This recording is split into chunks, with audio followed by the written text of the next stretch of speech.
A cough is an important reflex that helps protect your airways and lungs. Anything from fumes, dust, smoke, pollen, medication, or having a lung disease like asthma or COPD may activate this reflex. Your throat and airways are equipped with cough receptors, as well as a thin layer of mucus that coats and protects your airways.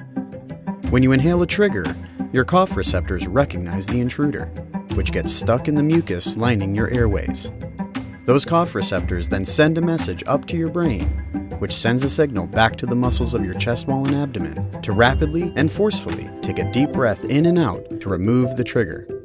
Coughing can propel air and particles out of your lungs and throat at speeds close to 50 miles per hour, and this whole process is almost instantaneous and very effective. An occasional cough is a normal, healthy function of your body, but a persistent cough, one that doesn't go away, is not normal.